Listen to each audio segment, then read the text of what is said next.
Hi whole അസ്സലാമു അലൈക്കും, welcome back. ഇന്ന് മുരിങ്ങക്കായും പരിപ്പും കറി വെച്ചെടുത്താലോ, അതും തേങ്ങ അരച്ചിട്ട് വളരെ ഈസി ആയിട്ട് തയ്യാറാക്കിയിട്ടെടുക്കാൻ പറ്റിയ ഈ ഒരു റെസിപ്പി നിങ്ങൾ കണ്ടുകൊണ്ടിരിക്കുന്ന സമയത്ത് ഒന്ന് ലൈക്ക് ചെയ്യാനും കൂടെ തന്നെ സബ്സ്ക്രൈബ് ചെയ്യാത്ത കാണുന്നതാണെങ്കിൽ പ്ലീസ് ഒന്ന് സബ്സ്ക്രൈബ് ചെയ്ത് തന്നെ ഒന്ന് സപ്പോർട്ട് ചെയ്യാനും ഹോൾ എന്ന ഓപ്ഷൻ എനേബിൾ ചെയ്യാനും മറക്കല്ലേ.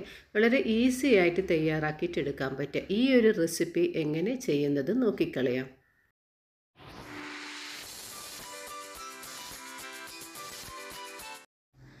അപ്പോൾ ഇതാ ഈ ഒരു പരിപ്പ് കറി തയ്യാറാക്കിയിട്ട് എടുക്കാൻ വേണ്ടിയിട്ട് ഞാൻ 1/2 കപ്പ് പരിപ്പ് എടുത്തിട്ടുണ്ട്. തുവരപ്പരിപ്പിൽ, അതായത് സാമ്പാറിനൊക്കെ തയ്യാറാക്കിയിട്ട് എടുക്കുന്ന ആ ഒരു പരിപ്പാണ് എടുത്തിട്ടുള്ളത്.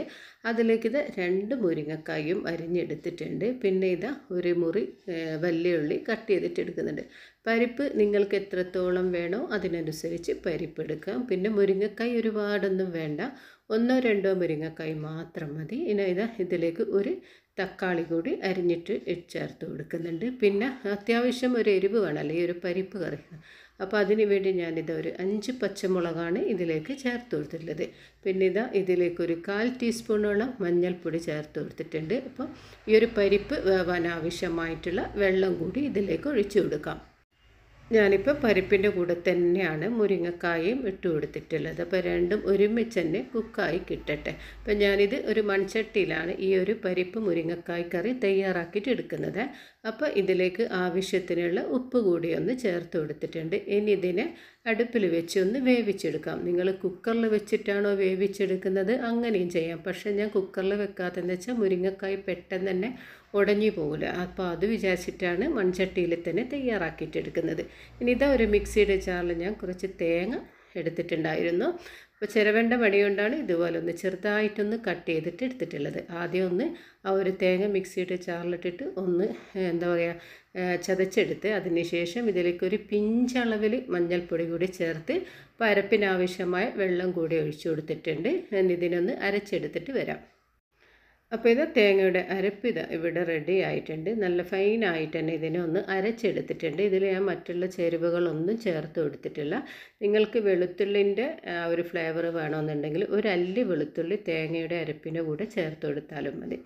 അപ്പോഴേക്കും ഇത് മുരിങ്ങക്കായും പരിപ്പൊക്കെ ഒന്ന് നന്നായി കുക്കായിട്ടുണ്ട്. അതിലുള്ള വെള്ളമൊക്കെ ഒന്ന് നന്നായി കുറുകി വന്നിട്ടുണ്ട്. അപ്പോൾ ഇന്നത്തെ ഉച്ചക്കുള്ള ചോറിനുള്ള കറിയാണിത്, പരിപ്പ് മുരിങ്ങക്കായ് കറി. പിന്നെ ഇതിൻ്റെ കൂടെ തന്നെ ഒരു മീൻ വറുത്തതും പപ്പടം പൊരിച്ചതും കൂടി ഉണ്ടെങ്കിൽ ചോറ് കുശാലായിട്ട് നല്ലൊരു അടിപൊളിയായിട്ട് തന്നെ ഞങ്ങൾക്ക് കഴിക്കാൻ പറ്റും. ഇനി ഇതിലേക്ക് തേങ്ങയുടെ അരപ്പ് ഇതിലേക്കൊന്ന് ഒഴിച്ചു കൊടുത്തിട്ടുണ്ട്. അപ്പോൾ ഇനി മിക്സിയുടെ ജാറിൽ കുറച്ച് വെള്ളം ഒഴിച്ചിട്ട് ആ വെള്ളം കൂടി ഇതിലേക്കൊന്ന് ഒഴിച്ചു കൊടുക്കാം.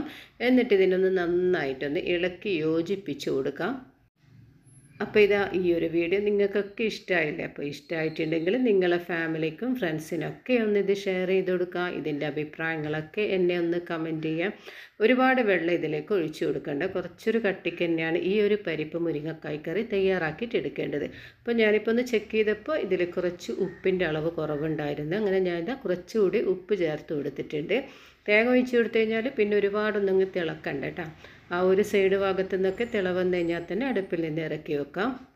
അപ്പോൾ ഈ ഒരു കറി താളിച്ചെടുക്കാൻ വേണ്ടിയിട്ട് അടുപ്പിലൊരു പാൻ വെച്ചിട്ടുണ്ട്. അതിലേക്ക് 1 ടേബിൾ സ്പൂണോളം വെളിച്ചെണ്ണ ഒഴിച്ച് കൊടുത്തിട്ടുണ്ട്. ഇതിലേക്ക് ഇതാ 1 ടീസ്പൂൺ കടുകും ഒരു 2 വറ്റൽമുളക് കട്ട് ചെയ്തതും കുറച്ച് കറിവേപ്പില കൂടി ഇതിലേക്ക് ചേർത്ത് കൊടുക്കുന്നുണ്ട്. കറിവേപ്പില ഇടുമ്പോൾ ഇപ്പോൾ ഫ്ലെയിം ഒന്ന് ഓഫ് ചെയ്യണം, അല്ലെങ്കിൽ എന്താവും തീ ഈ ഒരു എണ്ണയിലേക്ക് വന്ന് അങ്ങനെ അതൊക്കെ ഒന്ന് കരിഞ്ഞ് നാശമായിപ്പോവും. അപ്പോൾ ഇതാ ഈ ഒരു താളിപ്പ് ഈ ഒരു പരിപ്പ് കറിയിലേക്ക് ഒന്ന് ഒഴിച്ചു കൊടുത്തിട്ടുണ്ട്. എന്നിട്ട് ജസ്റ്റ് ഒന്ന് ഇങ്ങനെ ഒന്ന് പ്രസ് ചെയ്ത് കൊടുക്കാം. എന്നിട്ടൊരു 1-2 സെക്കൻഡ് ഇതിനൊന്ന് അടച്ച് വെച്ച് കൊടുക്കാം. അപ്പോൾ ഇത് വളരെ ഈസി ആയിട്ട് തയ്യാറാക്കിയിട്ട് എടുക്കാൻ പറ്റുക ഈ ഒരു പരിപ്പ് കറി ഇവിടെ റെഡി ആയിട്ടുണ്ട്. ഇതേ രീതിയിൽ തന്നെ നിങ്ങളും തയ്യാറാക്കിയിട്ടെടുക്കുക. അങ്ങനെ ഇത് അടച്ച് വെച്ച് അടുപ്പൊക്കെ മാറ്റിയതിന് ശേഷം ഒന്ന് ഇളക്കി യോജിപ്പിച്ചിട്ടുണ്ട്. ഇനി ഇത് പുതിയൊരു വീഡിയോയുമായി വരുന്നത് വരെ അസ്സലാമു അലൈക്കും വറഹ്മത്തുള്ളാഹി തആല വബറകാതുഹു.